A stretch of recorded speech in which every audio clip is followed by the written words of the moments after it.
pastors can kind of feel like, okay, I know this is an important spiritual issue, but I'm not an accountant. I don't understand macroeconomics. Like, I'm kind of afraid, to want to talk about this stuff because it's like not my area of expertise. Right.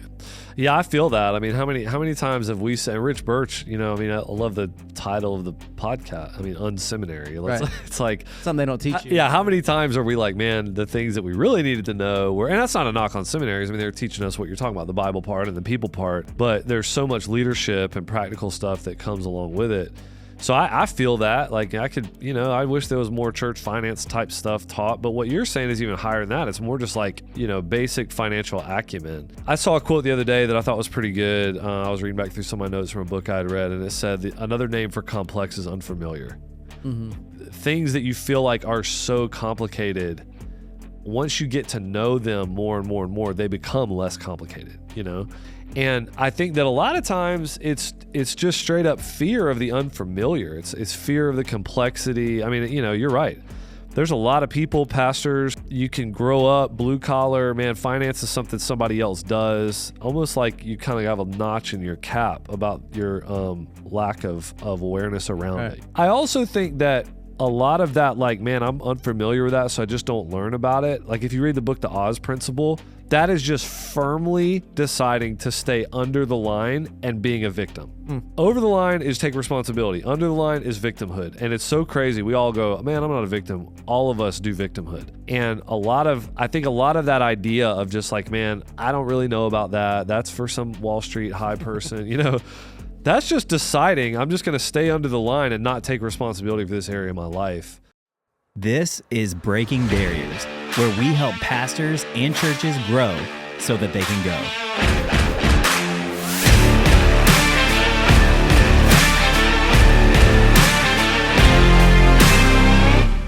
Hey everybody, welcome to the Breaking Barriers podcast. My name is Pastor Bobby and I got Pastor Andrew here, and today we're going to be doing an episode talking about our role as pastors when it comes to generosity, money, funding the vision, and all of that stuff. I think it's a very important topic. Breaking Barriers is all about helping churches grow so that they can go. And anytime a church grows, there's going to be tons of needs when it comes to funding the vision. But then also, we're going to talk about some that it's a need in people's hearts too, to talk about money, to talk about generosity, to live with open hands. And so specifically today, what we're going to do is we're going to talk about 5 reasons that pastors sometimes can get kind of hung up and honestly not wanting to talk about giving, not wanting to talk about generosity, not wanting to identify, hey, here's how much money we're trying to raise. And so hopefully what we could do in offering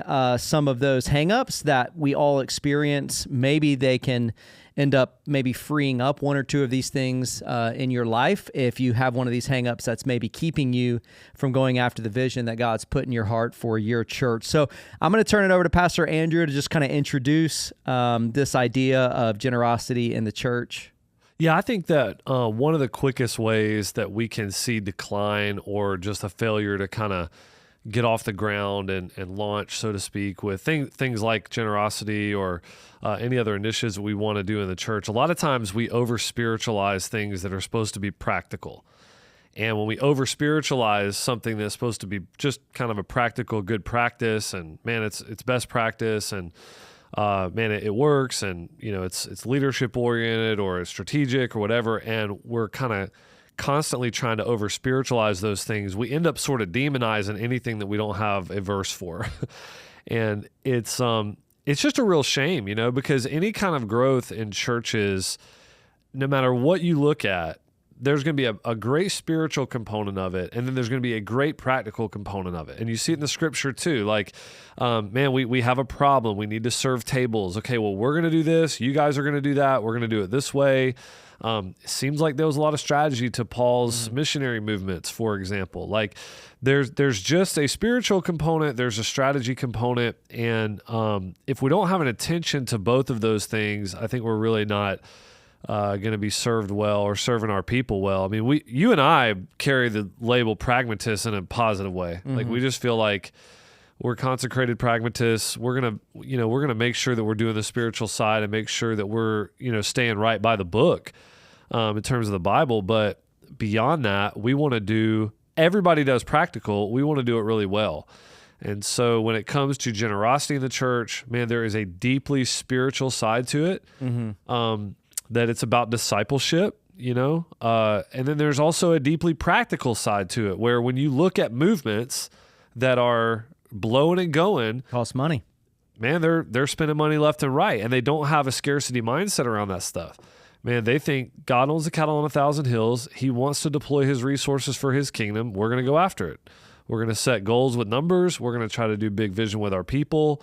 We think they're going to grow, and the mission is going to go. One of the things that we say at Mercy Hill is that in the economy of God's kingdom, what takes the mission the farthest also takes the disciple the deepest.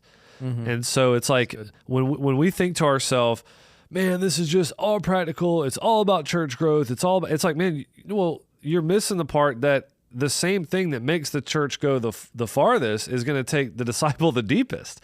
There's something about generosity in God's kingdom that is a very apt tool for discipling the believer and for fueling God's mission. Yeah, totally.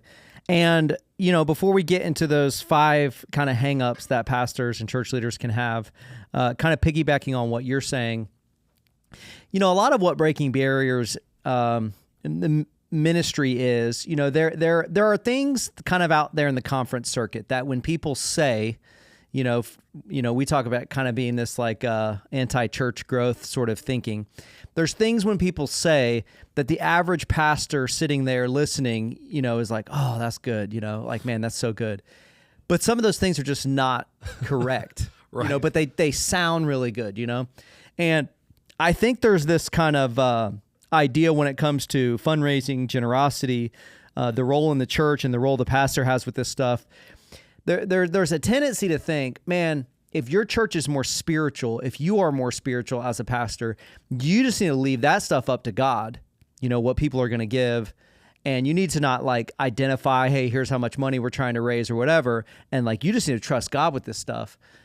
And it's like, okay, that can sound like a really good sort of thing, but we don't really view it that way. We certainly agree that you need to leave it to God when it comes to the outcome, but that doesn't mean that we shouldn't do anything as pastors, because this is a very important issue. Right. I mean, when any faith component has a works component.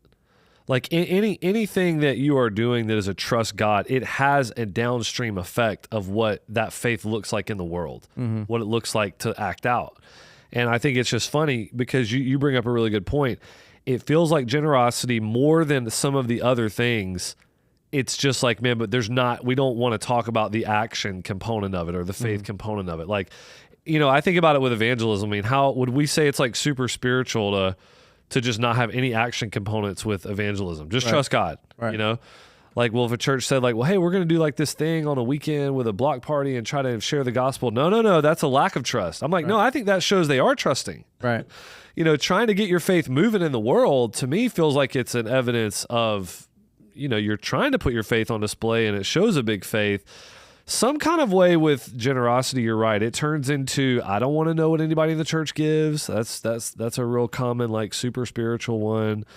We're not going to set goals around money at all. We're not going to talk about it from the stage at all. Like, we're not going to do that because we're trusting God with it. When none of our other spiritual disciplines really work that way. Right.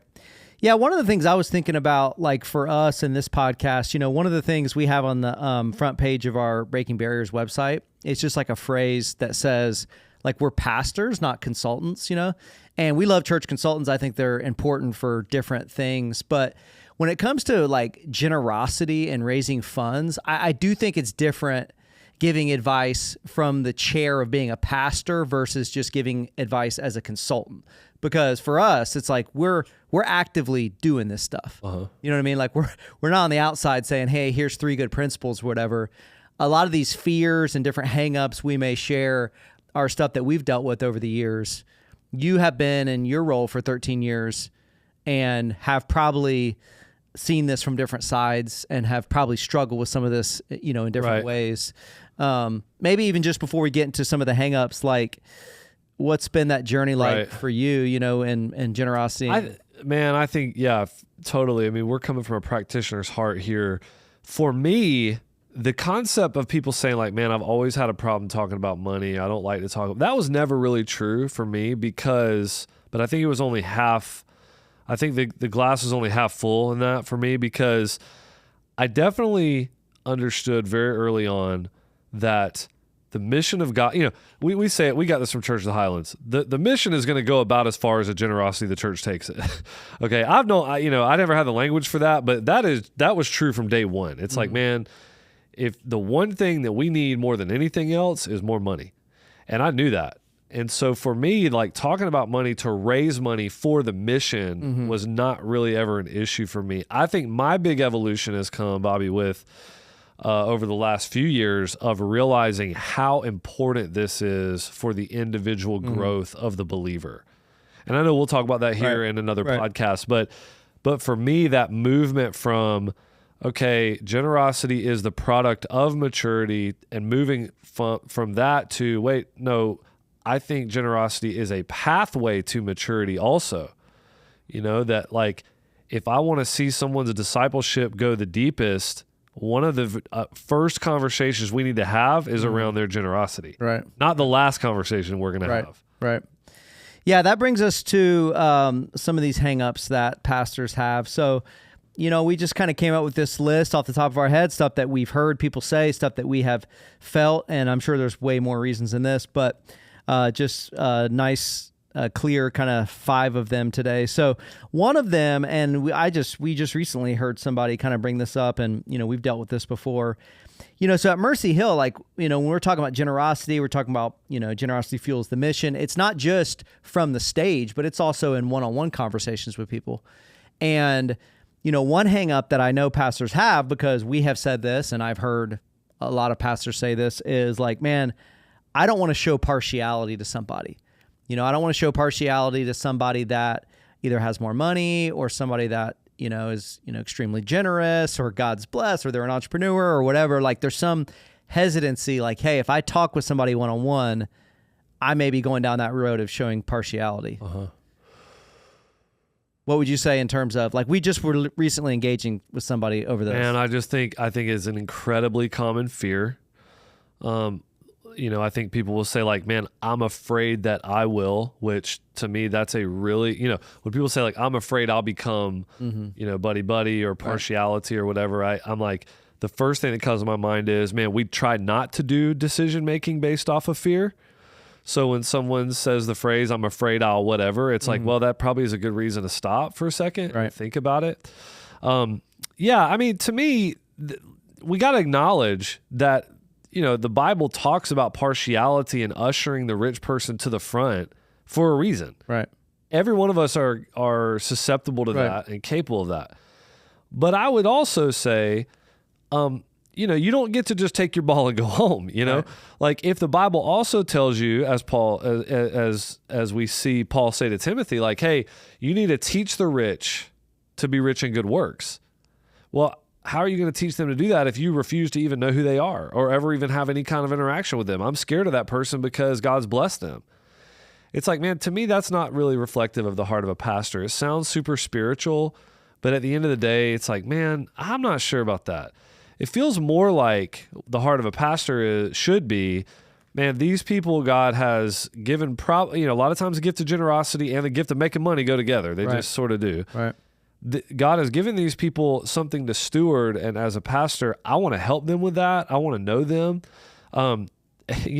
If that turns into someone has their own parking space at your church in the very front, you probably got a problem. Right. Okay. But if you have the heart of, actually, I'm probably over the course of this person's life and ministry here at our church, I'm going to be like throwing a huge vision at them and see if they respond to it. And man, I'm going to be asking very hard, deep things of them in a way that may even be different than the way I just cast it in general. Right.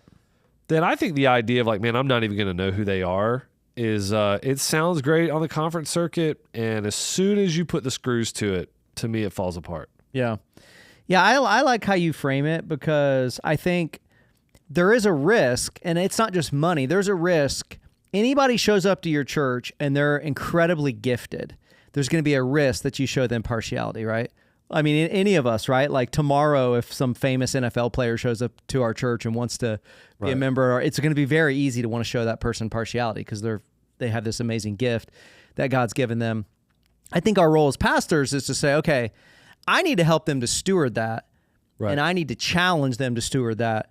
That's very different than showing them partiality and ushering them to the front. Right. And just because there is a risk to show somebody partiality because you've identified their gift is not a reason to not actually help them to steward their gift and to actually pastor them. Right. You know what I mean? Yeah, and apply, exactly right. And apply that to any other leadership role in the whole church.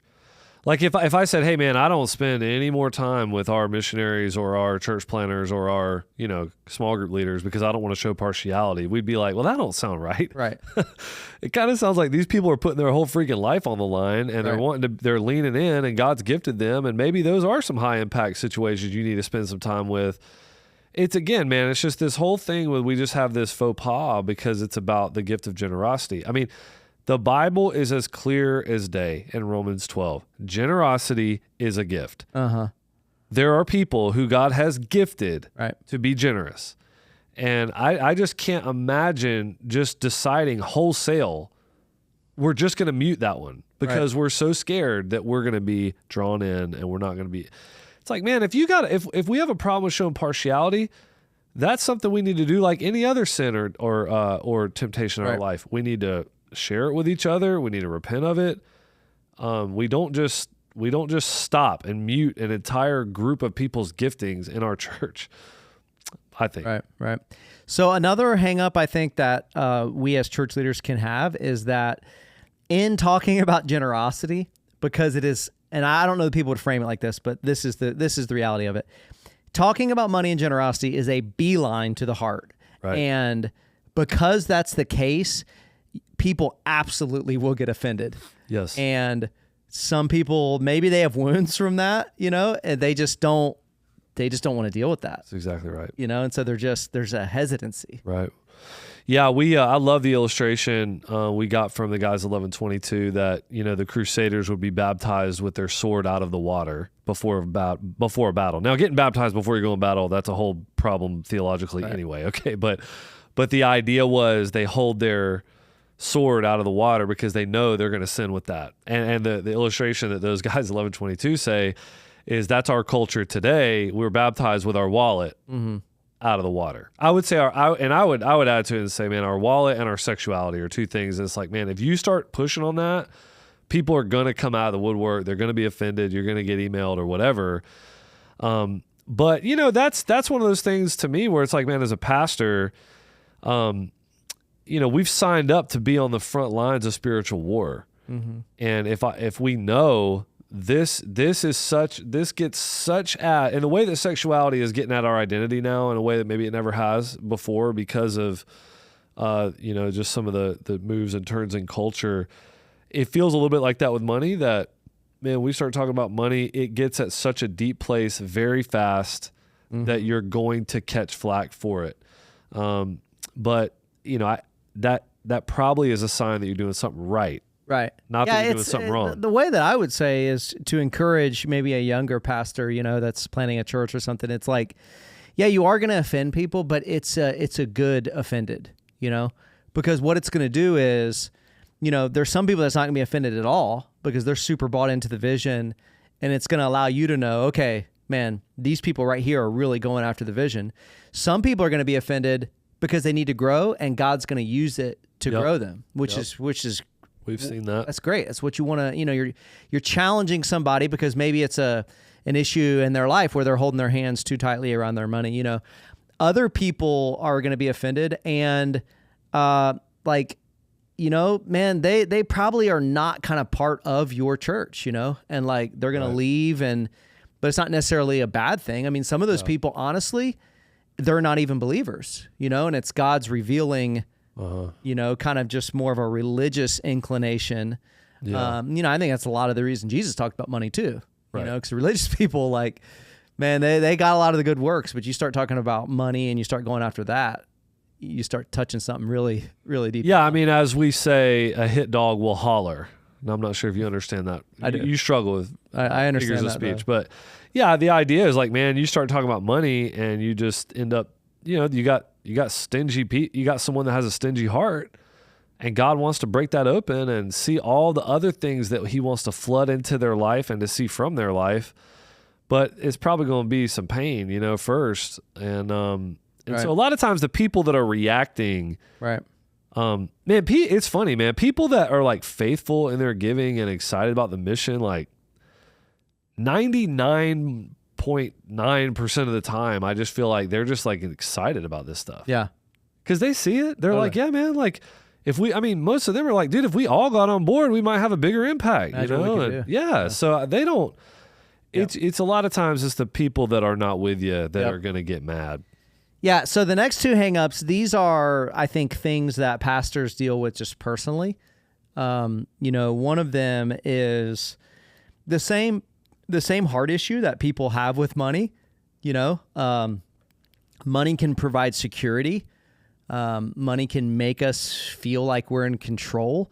Some of those same issues that people in the congregation are going to have, pastors have too, because we're humans just like everybody else. And so, instead of really going after it, Right. trying to raise money for this huge vision that God's put on your heart, because a pastor has some of those same issues, there can be a hesitancy because it's hard to take someone on a journey that you're not willing to go on yourself. Right. And I know the way you're wired, you're a very like earnest sort of person where it's like, man, the heart and what you're encouraging people to do has to match up. Yeah, for sure. I mean, there's just no way I could be on a stage leading the church if I didn't honestly in my heart feel like, man, we've gone first. Now that doesn't mean we've sacrificed more than anybody else in the whole church, whatever, but you're on the journey. I've got to be on the journey and I need to be on the front end of that journey. Mm-hmm. And I think that's right. I think that's what leadership is. We're creating a pathway for people to follow. So, but I will tell you just a quick story. You know this already, but like I remember how hard this was when we did the very first giving initiative we've ever done was called For His Name. We were trying to upfit our second space that we were ever in. So we moved from a clubhouse to a little small area. We're trying to upfit a bigger area of that same complex we were in. And, our church was very young, not a whole lot of people, mostly college students. So we didn't have a lot of money. We were trying to raise I can't remember what it was, $800,000. Yeah, $600,000 or something outside of our budget, to be able to go in, and it was going to be like a 1-year deal. And I was so excited about all that. Like I remember I went and preached a camp, and I had I was reading Fresh Wind, Fresh Fire. I remember calling you, just being like, dude, we just got to like go for it. And but running in the background of that whole thing, to your point here, is I also knew that me and my wife were planning on kind of making that switch for her to not work outside the home. And, our church plant's 2 years old, and Anna came here and got a job. That was kind of what it took. And, man, our kids were little and they were going to daycare. It's like, man, we had to make ends meet or whatever, but we had been trying to be smart, and I had been trying to do some stuff outside of the church and all that. And we were getting to that place where it was like, all right, we're about to make that switch. And, to use Dave Ramsey's thing, like the boat's getting just about close enough to the dock, to jump. And boom, then For His Name comes around, and I'm like, dude, I know what we're going to do in terms of trying to give more and sacrifice more. And so I just think like two things. Number one, to act like that's not a reality. Everybody hearing this, you're a pastor, like there is a personal financial situation that's going on. And you are making the decision to put yourself in the front line of something like that. That's number one. Number two, I think that potentially though, man, because that's the case, God has the opportunity maybe to do more in you, pastor, than just about anybody else. Because you're not only the congregation hears this vision. They have to decide whether I'm buying into it or not. Mm-hmm. Like the pastor is the one deciding, are we even going this route or not? Like, are we even going to go down this road or not? So I have felt personally, and we went all in for his name, and I feel like God just opened our hearts and blessed us immensely, and we were able to give. And so, but it truly was a spiritual moment. Yeah. Yeah. Another reason that I think pastors can have hesitancy around fundraising, generosity, trying to fuel the vision God's given them is for whatever reason. I mean, people come at this from different angles, but maybe it's because they're coming from a blue collar background, or maybe it's because, they only went to Bible college and nothing else. Like sometimes pastors can feel like, man, I don't have like the financial literacy to be talking about money and to be fundraising and to be trying to identify, a $500,000 vision and what things are going to cost. And I don't know that anybody would ever say, I don't have the financial literacy to do that. But Right.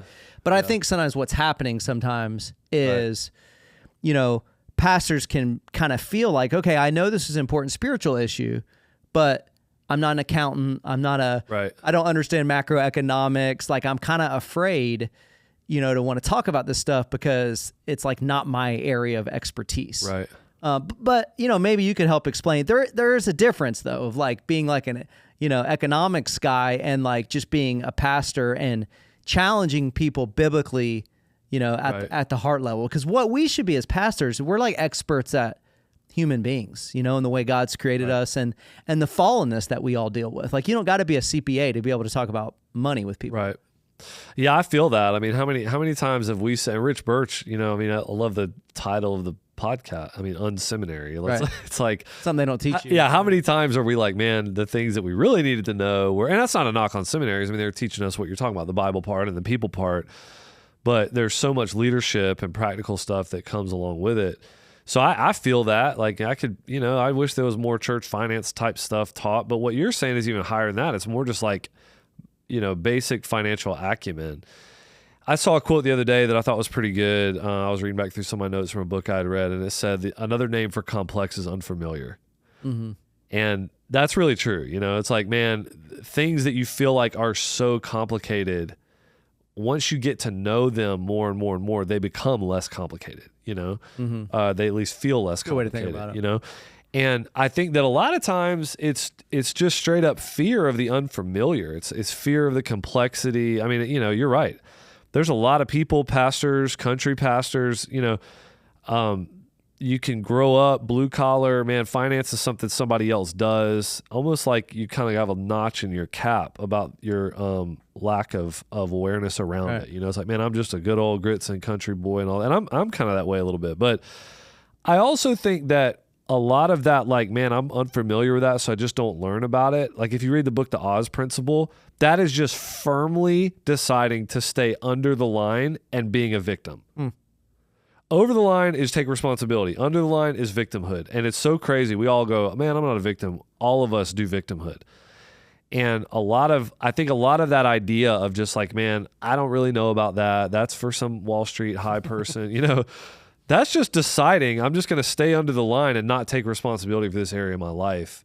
When there's very simple things we can do, man. I mean, yeah, you can there's simple books you can read. There's simple podcasts you can follow to just kind of gain a little bit of awareness around a lot, some of this stuff that then I think when you're trying to do the Bible part and the heart part, you have a lot more tools in your hand because you understand some of the conversation and some of what people are dealing with. Yeah. Yeah. Cause I remember when we started having to try to, we were always raising money, like people were giving, tithing, but like we actually had to identify like $600,000 vision, or we're doing this.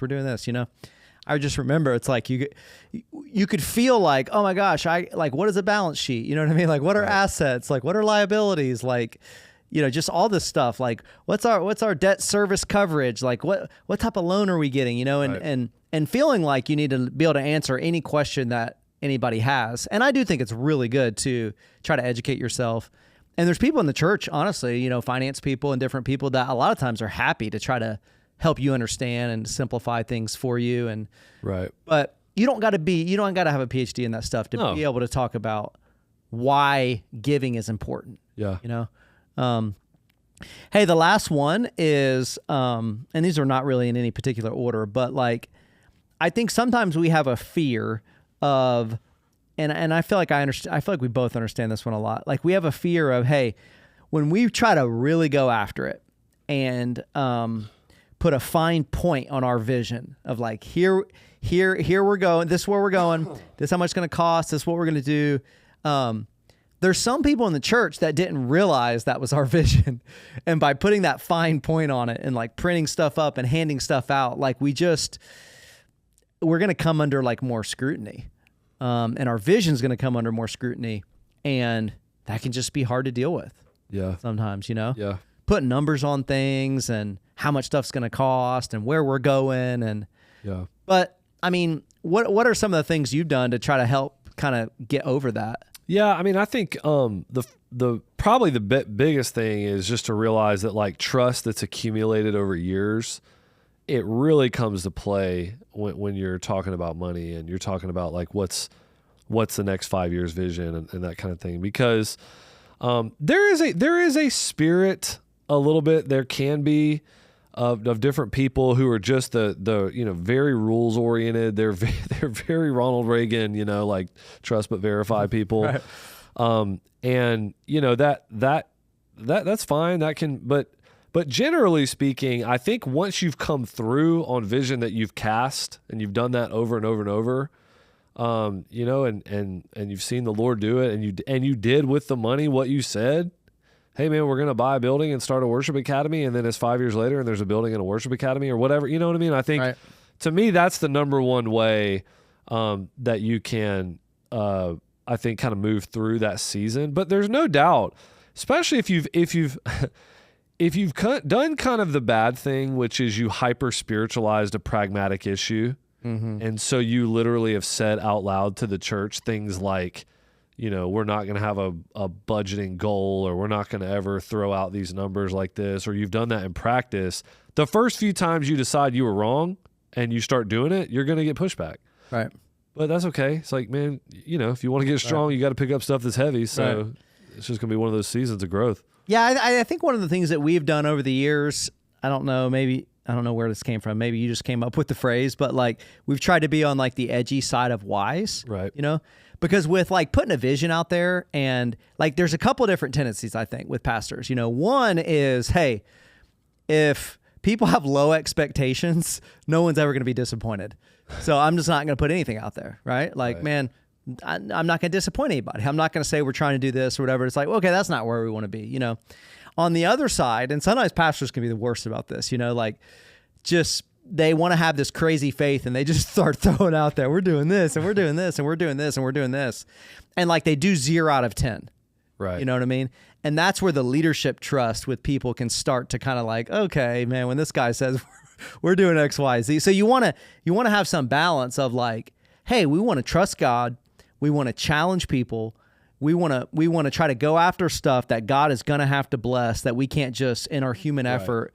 But there does need to be like a balance there of there's a reasonable, hey, our elders or our staff team or whatever think, hey, with prayer and fasting and good leadership, there's a reasonable chance that this is going to be able to happen. Yeah, for sure. And I think that to me, you really start centering on that idea of pragmatic again, because it's like, okay, we have this vision, man. We want to see 5,000 people baptized, 500 people sent out. People are like, oh, did God give you that vision? Well, what do you mean?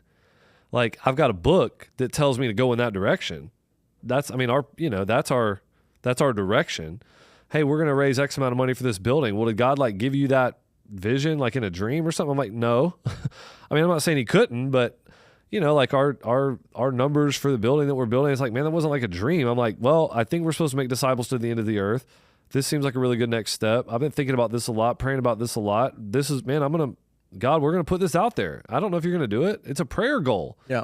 More than it is like, something God just, kind of gave me a spirit, special, like I'm Moses on the mountain or something, So I think that it is a very practical thing that we're doing for a very spiritual reason. Mm-hmm. We want to point our people toward the direction we feel like God wants us to go, based on the scripture. And we're going to try to put some language around that and a picture in their mind, and then ask them, hey, give toward that. Yep. Yeah, and I would say for most pastors, just to kind of summarize all of this, I would say for most pastors, they probably need to be thinking about this stuff more. Yeah. Because a lot of times, in my experience, somebody plants a church or a church starts growing or something starts happening. A lot of times the thing that ends up happening is people realize very quickly, man, we don't have enough. There's not enough money. Right. You know what I mean? Man, I need to hire more staff because God's growing this thing like crazy. Oh, we don't have enough money. Like I need to plant a campus, or we need a bigger building, or we need more seats. Oh, we don't have enough money. Right. And so generosity is a very, very important for everybody in discipleship, but especially like if the church is growing, like you don't want to wait. Like you don't want to begin to kind of build that well once you actually like need sort of the water of it. You know what I mean? Like even before you feel like you really need it, you need to start thinking about these things and thinking about just the importance of the role of a pastor when it comes to generosity and people's development. Absolutely. So, all right. Awesome, man. Good episode.